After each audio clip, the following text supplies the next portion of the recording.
All right, everybody, welcome to Vicky 3 Academy. I'm going to start a new series today. This is going to be called the How To series. And in this How To series, we're going to take all of the stuff that we've learned in like the laws and the IGs, and the different videos that we have floating around in the academy, and just sort of like apply them and try to understand the implications of the rules in addition to the basic rules themselves. So, today we are filming how to improve your standard of living. So for those of you who don't understand the implications of that, there is a video that I will link to this. But your standard of living is going to have some serious influences on your growth as an economy, because the standard of living itself is going to determine the pop needs for your pops, and therefore it's going to significantly influence the nature of your economy, right? The more of the luxury goods that your pops are going to purchase, the faster your GDP can grow. And so by offering them the ability to make money, you can yourself profit. So how do you improve your standard of living in Victoria 3? There are some disparate pieces of information that float around and are themselves individually true, but do not themselves tell you anything useful. So, one way to improve the standard of living for your pops is to decrease the cost of their goods, right? So right now, our lower strata pops in Japan are at minus 30% relative price on their grain, 26% of expenditures, but they're at plus 20% on their clothes. So you'd go, all right, well, the way to increase the standard of living for my lower strata as in Japan would be to build more clothes. That's not actually true. Because of the way standard of living works, we would actually benefit the most in terms of improving our standard of living if we just got rid of peasants. See, almost 90% of our pops are peasants. In the lower strata, and because of the way peasant income works, because it's mostly being generated via subsistence, which is non-economized, it has nothing to do with their goods, it's just money. These people are largely going to have an extremely limited wage, and so reducing the cost for them is not as helpful as finding them a real job. And so increasing your standard of living, I hope it's clear to you immediately that how you increase your standard of living needs to be dialed into where it is currently coming from. And that is something that I want to drill down to you over and over again in the How To series, is that what you do needs to be flexible to the situation that you are currently in, because so much of the game is feedback to you, and if you're just trying to autopilot it, you're gonna miss out on information. You're gonna think that because your clothes are expensive that that's the way out of this, but it's not, and I promise it's not. We can even just like check the detailed list for peasants, right? Look at these guys. They're getting absolutely no money. Their net income is technically positive here, but only because their land taxation is not being applied accurately, because we don't have taxation capacity.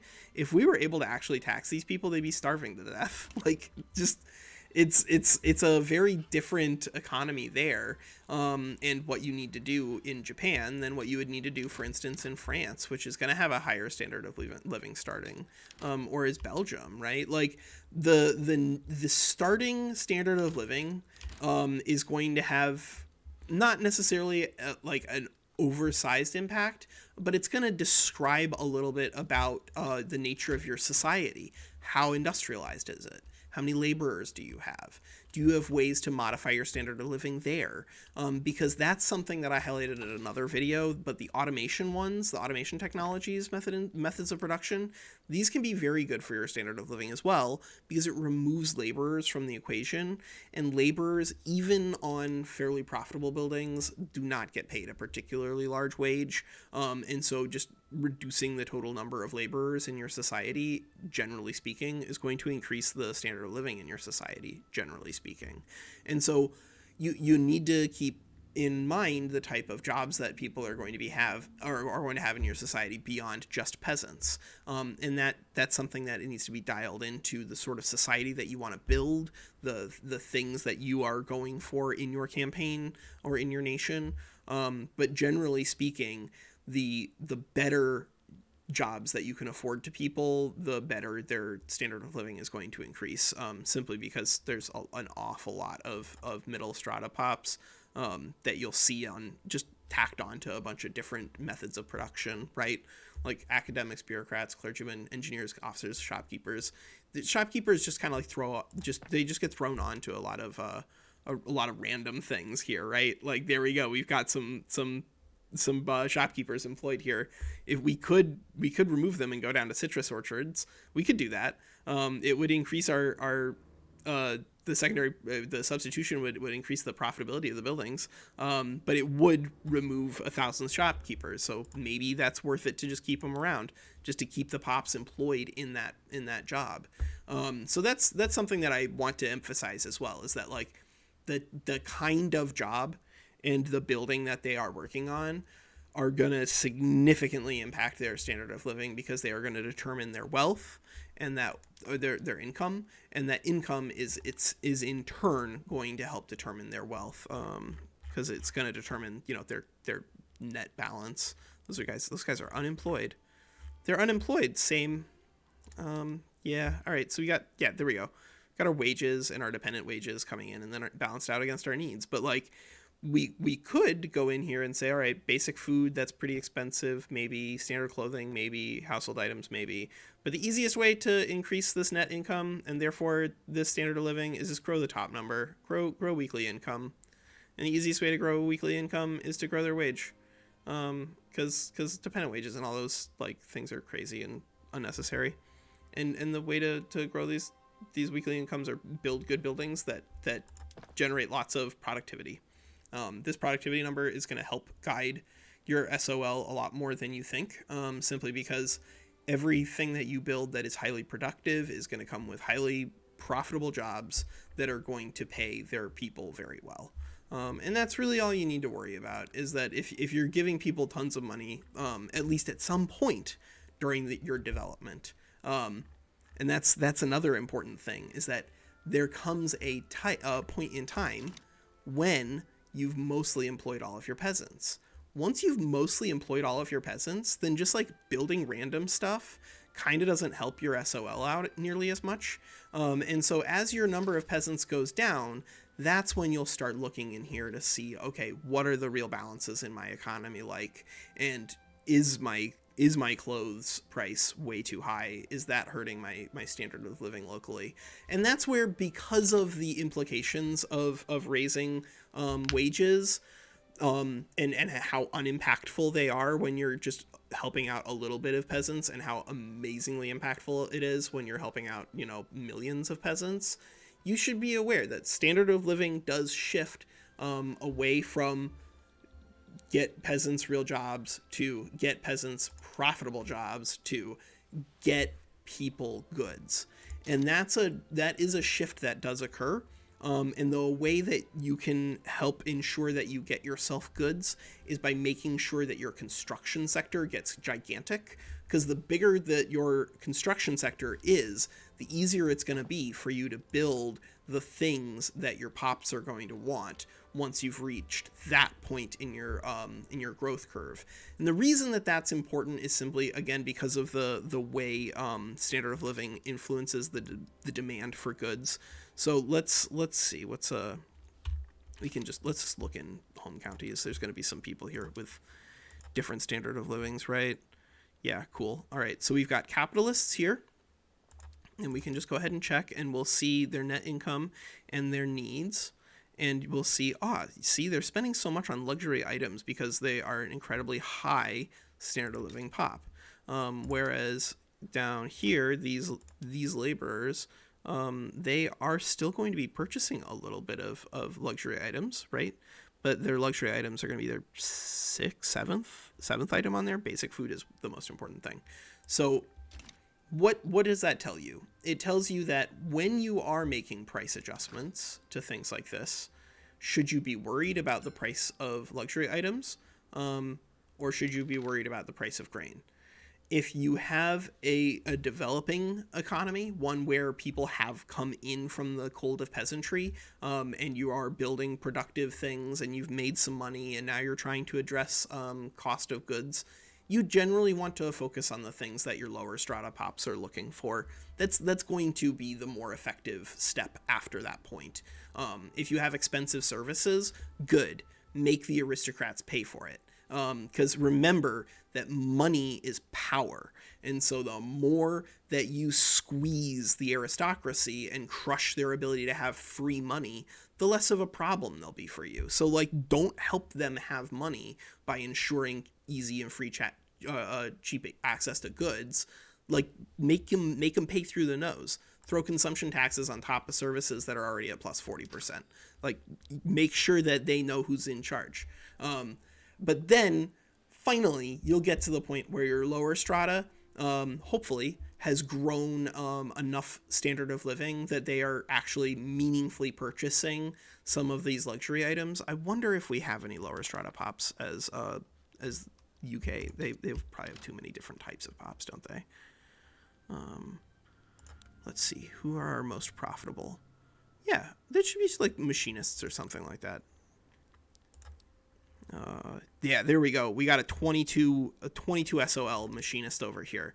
So what that means is that these machinists are themselves, services. All of a sudden, by getting enough money into the hands of the lower strata, they have actually their SOL and their wealth has grown enough that now they are actually purchasing these luxury goods. And so what that means is, you start trying to get your peasants jobs of any kind. Then you start making sure that they're getting jobs in productive buildings. Then you make sure that they're getting jobs in buildings that are going to help address the price of basic goods. Then you start working about price of luxury goods. Do you see how all these things are linked together? And then over all of this SOL stuff that you're working with, you need to be aware that if you start devoting government funds and money and resources towards propping up or increasing the standard of living, you are playing with fire. It doesn't necessarily mean that you're going to die, but it means you might. So, like, for instance, here, luxury clothes is at plus 75% and represents 9.7% of expenditures.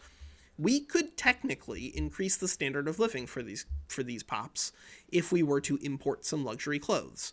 However, if we were to import some luxury clothes, we would be devoting bureaucracy from the government to import these clothes to operate on these things, not to mention the fact that we then expose our own standard of living to potential downside threats from our trade partners exploding, because they sometimes do that.